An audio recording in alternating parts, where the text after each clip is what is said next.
Hey, what's up everybody? It's Christian with Reaper Disc, and today I'm going to show you a handful of tips that you can start using right away. That way you can shave some strokes off of your disc golf rounds, shoot better scores, get better ratings, and just all around improve your game. These are just a handful of small little tips and tricks that you might find yourself in this specific situation or a situation like this out on the course, and you might be, looking at the situation okay, but there might also be a little better way. Some way that you're going to be able to start shaving a little more strokes off here or there, and just some all-around ways to start shooting some better rounds. So you'll have to forgive me here with some bugs. We're midsummer here in Ohio, and I'm right by a river, so there's a lot of bugs. So I'm gonna try not to eat any during this video. So the big thing right now that I want to talk about is these aren't necessarily going to be things that are going to, start taking your game to like 1,000 rated level. The only way to do that is just consistent practice, day after day, and dedicating yourself to making sure that that's what you want to do. However, these are some things that are going to be able to start improving your game and improving your scores. And these are things that I started realizing out on the course, started implementing them into my game, and really started noticing a lot of big differences. So let's start off with one way I look at some approach shots. So I've got a basket right here, okay? It is about 100 feet away-ish, give or take a couple, and it sets right on a side slope. Now, you might find yourself in this situation with a lot more of a slope than this right here, and it just exemplifies why I'm going to, approach this the way I am. Now, a lot of people will just take a disc, lob it out to the right, let it hyzer in, and drop. Now, the problem with that is rollaways. Now, it happens about 50% of the time, honestly. It's kind of a coin toss the way it hits the ground. And I'll see if I can replicate it really quick. It might not happen, but I'll see if I can.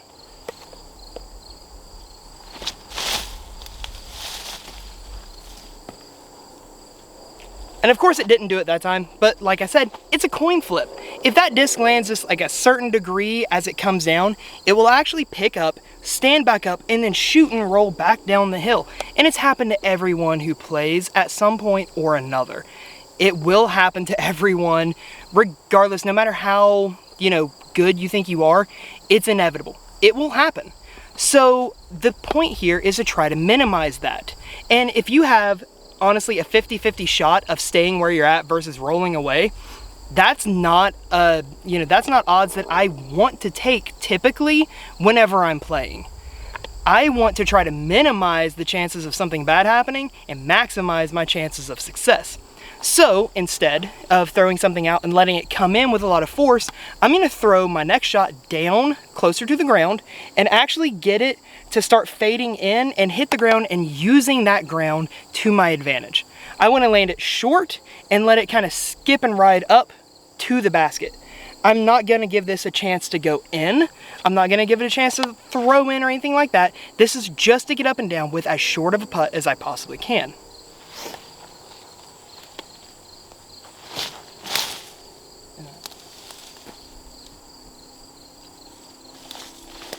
So that landed short, probably about 10 feet away from the basket, and rolled up to just behind it. And we'll give it a go again. And I'm actually gonna try to land this a little shorter and let it just skip right up to the pin. Now I'm also going to worry about the angle here.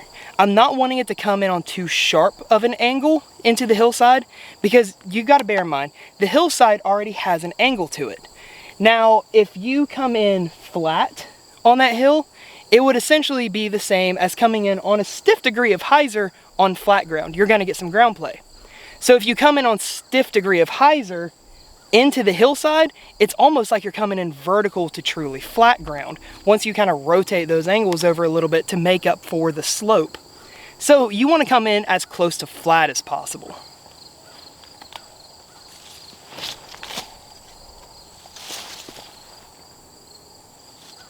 And again, that landed a little short and a little low of the basket, utilizing the hard pack in the hill to let it work its way up and close to the basket, having a drop in. Now, one other way to do that, and this is a little more of a little more advanced technique here, is to actually match the angle of the hill. Now I'm going to use a very neutral flying disc, kind of understable actually, and try to get it to come down flat to maybe even a little anhyzer to match the angle of the hill to really take that risk of ground play out of the equation.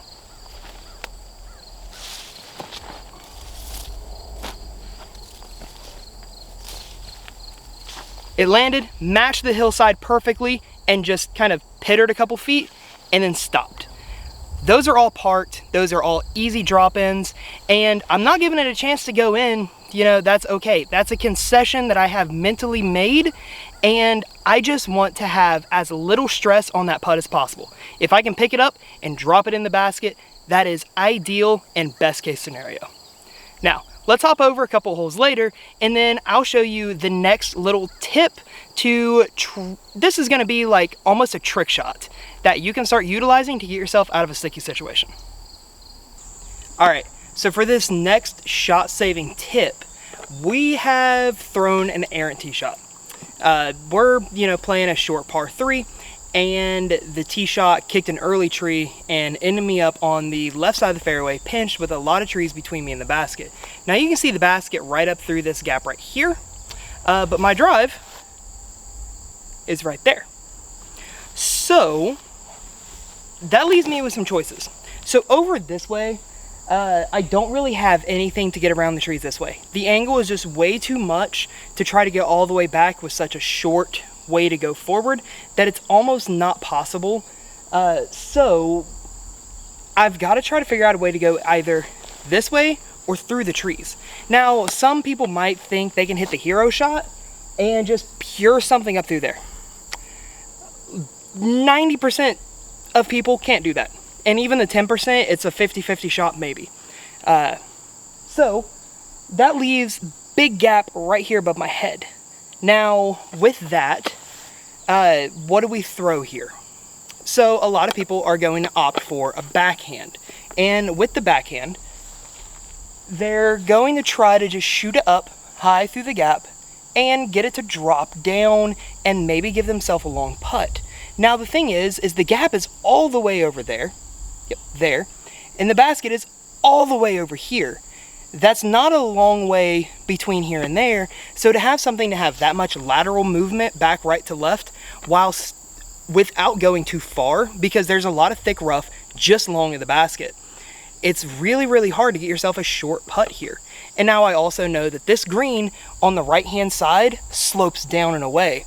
So the same thing with the last tip that I gave you guys is if you're coming in with angle on the ground, your likelihood of ground play is going to go up, especially if you start throwing in hills into the mix and things like that. So I want something to land as flat as possible. Now, how am I going to do that and still get the disc to move from right all the way back to left as far as I need it to? Well, now we're going to be looking at a trick shot. Ooh, excuse me. Sorry, now we're going to be looking at a trick shot of sorts. I don't 100% know what the name of this shot is. I got it from a lot of my old ultimate friends who called it the ultimate-flick or the ulti-flick. And it's kind of just like a chop shot. And I'm trying not to stand directly in a shadow, that way you can see me. But you're basically going to take your forehand on a really overstable disc and a lot of anhyzer and chop down on the shot. So instead of throwing like up at it or through it, you're chopping down. And that's going to generate a good little bit of rotation, but also that finger pop, whenever you chop down onto it, it generates like a finger pop that is going to pop the disc up high into an arc. It's not going to go forward very much, but it's going to have a nice arc. Now, because you're starting it with a lot of anhyzer on a really overstable disc, it's going to pan.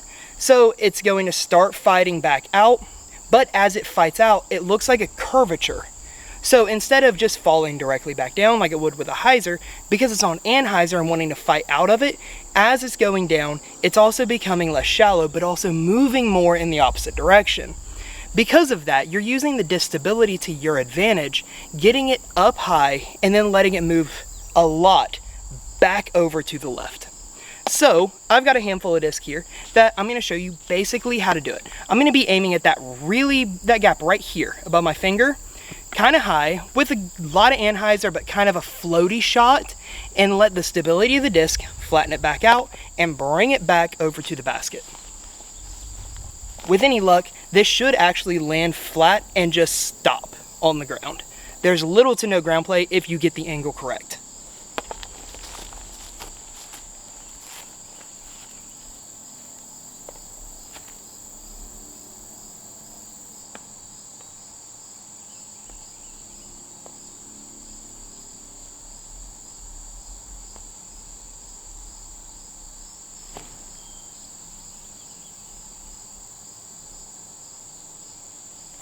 And that should honestly be right beside it.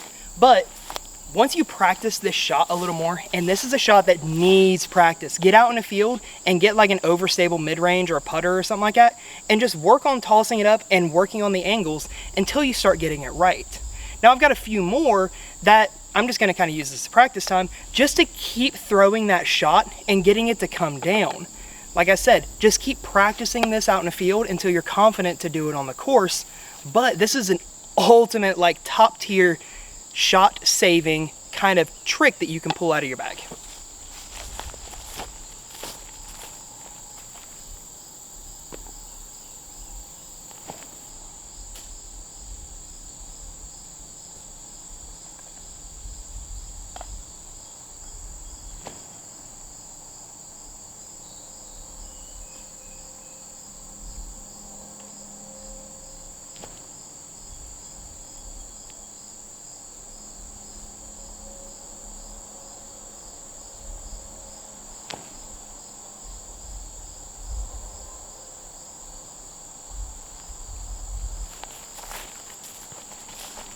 All right, I'm gonna take you guys up there and we'll see just how close these really are.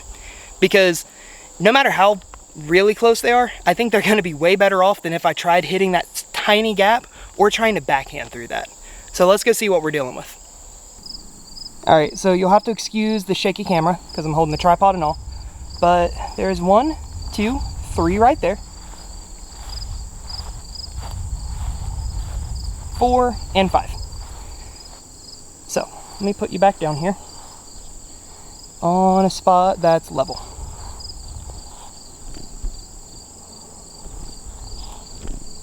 There we go.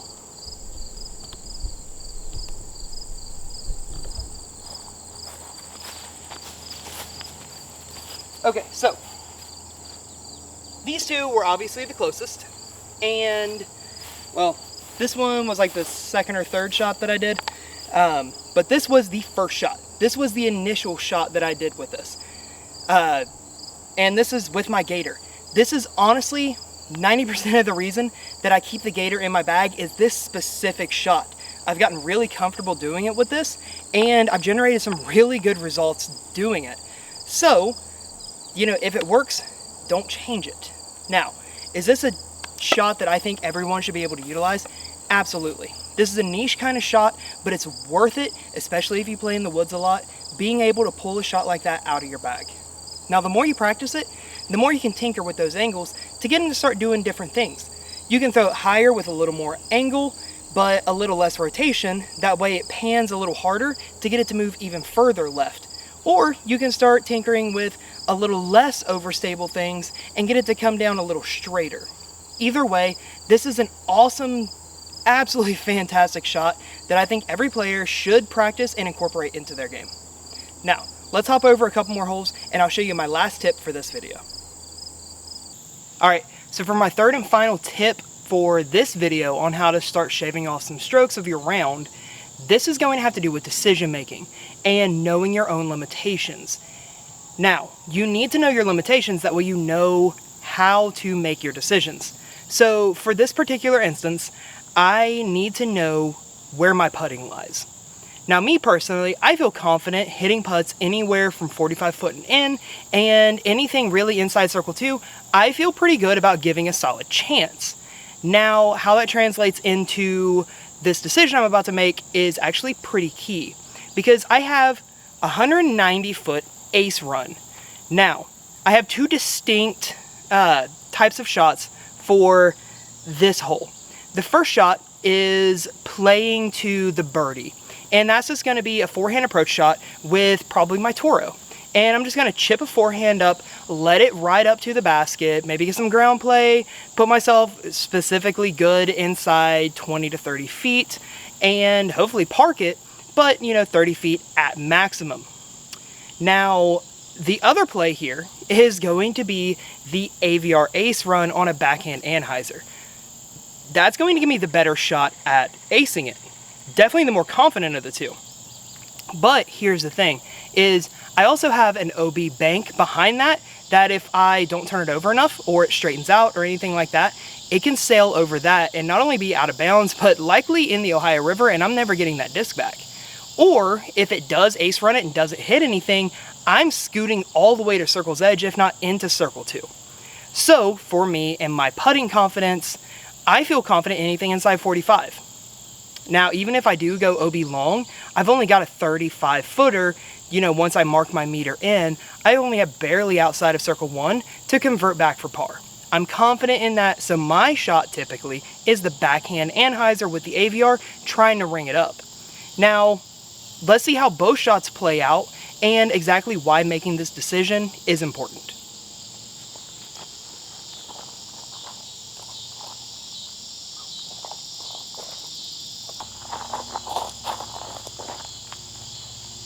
All right, option 1, it's gonna be the Toro.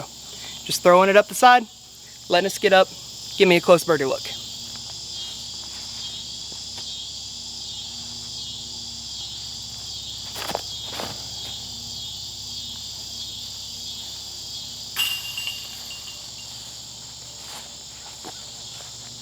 Or just ace it, that'll work. So,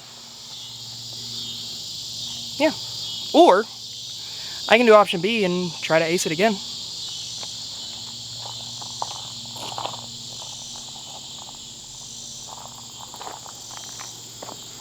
Option B, seems kind of irrelevant now, but is the ace run with the AVR.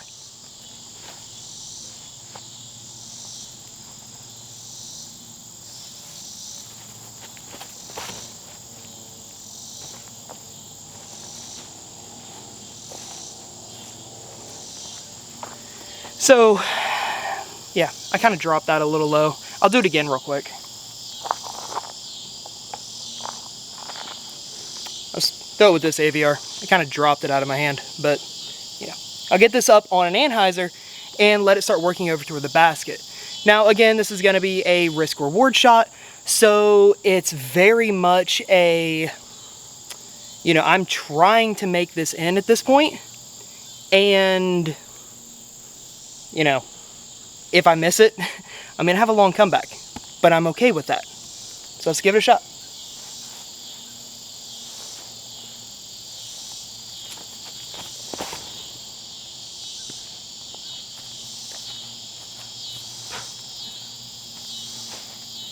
Okay, I'm just astounding myself. All right, so, well, let's go get that real quick.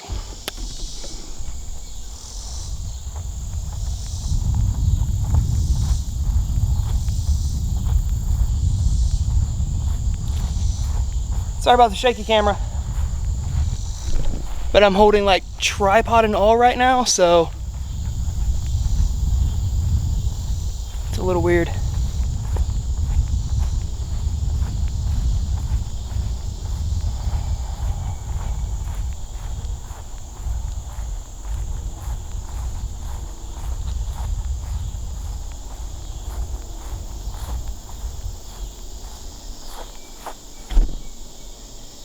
Let's get you over here.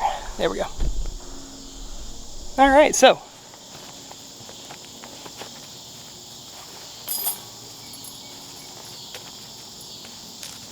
Nate Sexton Toro ace, but yeah, get that in there.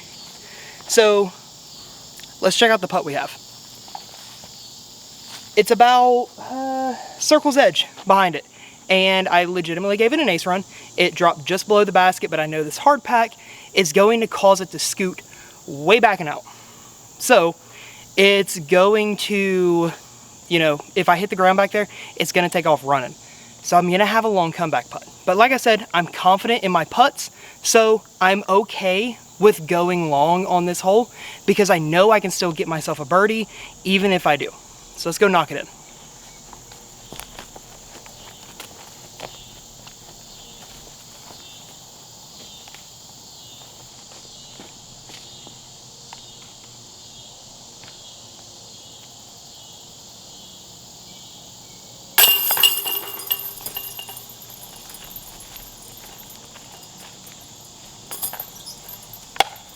All right, that's gonna be it for my tips on how to shave off some strokes. I still can't say that right. How to shave off strokes off of your disc golf round. If you guys wanna see a part 2 with more tips and tricks like this, drop me a comment and let me know. Still a little shaky. That was my first ever ace on camera. Holy cow. Okay, cool. Fantastic. So, yeah, all right. Well, I'm glad that you guys are gonna get to be able to see it. But yeah, awesome. Anyway, if you want to see more tips and tricks like this, drop me a comment and let me know, and we'll work on getting some more out to you.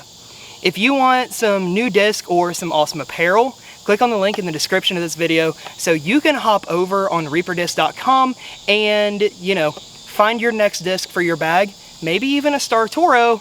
You might be able to draw some chains with it. Follow us on social media at Reaper Disc so you guys are kept up to date with all of our stock releases and, you know, all of the brand new exclusive drops and things like that that we've been getting a ton of. Subscribe to the channel so you can see more content like this, and I hope that this helped you guys start being able to get some better scores up the next time you're out on the course. Guys, it's been a pleasure. I'm Christian with Reaper Disc, and I'll see you guys in the next video.